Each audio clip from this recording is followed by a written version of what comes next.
All right, so let's continue very quickly. Just Rule 75. Now, Rule 75 opens up the discussion on probate proceedings, but under Rule 75, all we need to understand is the nature of probate proceedings. Allowance of a will. It's an allowance of a will mandatory. It's absolutely mandatory. In fact, the rules tells us nga if wala kay probate of a will, then you cannot pass on real or personal properties under the will. So no legacies, no devices, right? Dili ka pwede makapasa og properties under the will if it's not probate. Because the idea is a will has to be reflective of the will of the testator. How will we know that? If the forms and solemnities are actually complied with. The forms and solemnities that we discuss under succession law, these are our safeguards against a will that is fabricated, a will that has already been revoked, a will that is actually due to coercion. That's why we have instrumental witness, or a will made by a person who is not of sound mind. That's why we have acknowledgement of the lawyer to check whether or not all of the requirement of cognitive consent is present, right? We need allowance because that is where, or probate proceedings, because that is where we get to know these facts. Now, okay, does it necessarily mean that a will have no effect if it is not probated? The answer is yes, it does not have any effect. You cannot claim any right under it. But then again, please take note that your probate actually only looks at due execution, right? And once you have a decree of probate, whether or not it is duly executed is already a done and answered question. Okay? So what does due execution mean? All of those forms and solemnities that we discussed in succession, those are due execution. So you only say that there's due execution when all of those forms and solemnities, 805, has all been complied with. That is the question there. Therefore, what probate only looks at is actually all of these things, whether or not there is that compliance with the formal requisites. Now, due execution, if that is the case, therefore covers the formalities of the law, and therefore it also covers the soundness of the mind and the dispositional mind of the testator at the time of execution of the will. It looks into consent, whether consent was there really, and then that the will was not procured with undue influence, no? And the genuineness of the signature of the testator. Remember that the signature of the testator is there to show his positive acts adhering to the will, especially in notarial wills when the will itself is not actually written by the hand of the testator. The signature there is necessary to show that he really did make an assent. So where do we see all of these? These are all covered by your 805.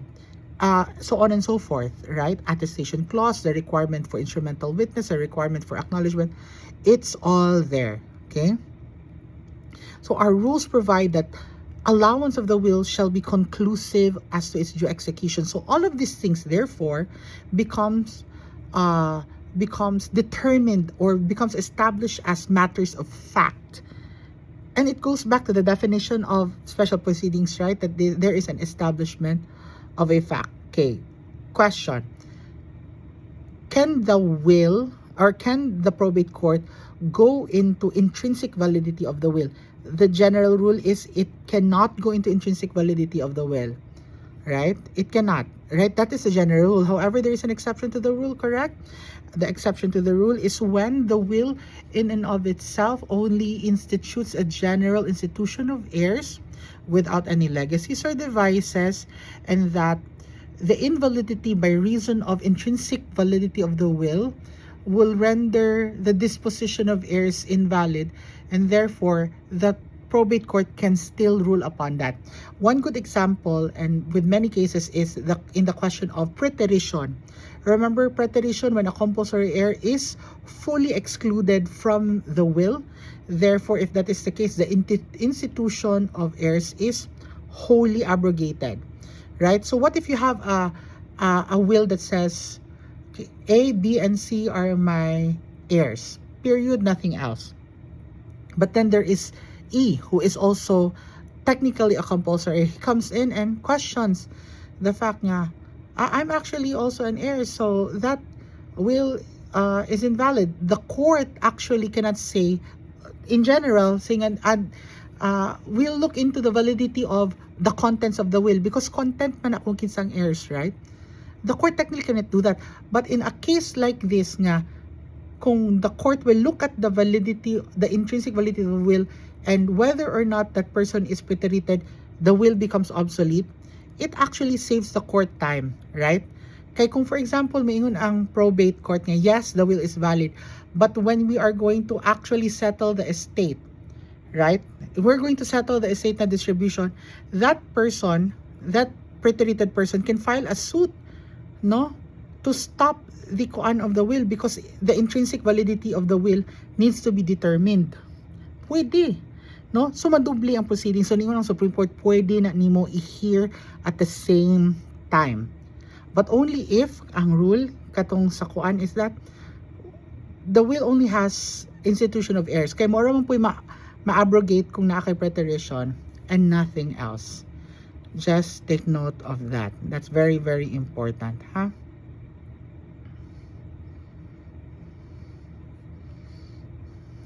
So, it's quite fixed kana siya nga idea.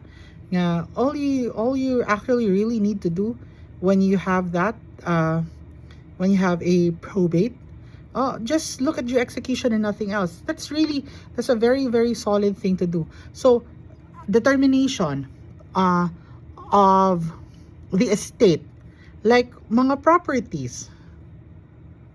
What will we do sa mga properties? What if na-question niya, di mo na siya ang tag-iyaan ng property? What is that? Is that form on solemnity? No? Does it still be included in due execution? The answer is no. The answer is no. Dili na siya property. Dili na siya probate nga question kanang who is the true owner of the property. No? Okay? The general rule is really the probate court cannot decide questions of title of ownership, no? Okay? Pero na exception, no? Not the exception sa jurisprudence. Very, very old case, Valera v. Inserto, no? In that case, the Supreme Court said nga, the determination of probate court as to the ownership of the property passing on the question of title is merely provisional, no? It cannot be the subject of execution. Dili na siya pwede ingon nga ang kuan, no? In executing the kuan, because you can't have an execution in your probate proceedings, right? You cannot do that. So in that particular case, it's merely provisional, no? It is only for the determination is only for the extent of determining the extent of the inheritance. That's totally fine, right? If it is provisional in character, whether or not we should include it in the inventory or not, no? Of course, it is not, it's without prejudice to a final determination of the property, because remember that in a probate decree, unsa man iyang effect, yung execution naman gyud sa will, no? If the interested parties who are all heirs of the deceased consent, no? And the interests of a third person are not prejudiced, walay creditor involved, wala kay gikuan nga other third party nga who might be a mortgagee of the property, etc., etc., pwede na siya, no? Consented, one exception, or when it is merely provisional to make it easier for the determination of the divisions that are prescribed in your law, right? But if you look at it, no, if you look back at our succession law, what if a person decrees or bequeaths or gives a property that he does not own? Does that affect the validity of the will? You know that it doesn't, right? It only affects the validity of that bequeathal. But you know that there are rules to that. What if ang iyang purpose is dapat gikan sa estate, paliton to nga property, so on and so forth. So you just review your succession. Okay? Maura gyud na siya for rule 75. Right? Okay, so for Rule 76, allowance or disallowance of a will, we'll have a separate video on that.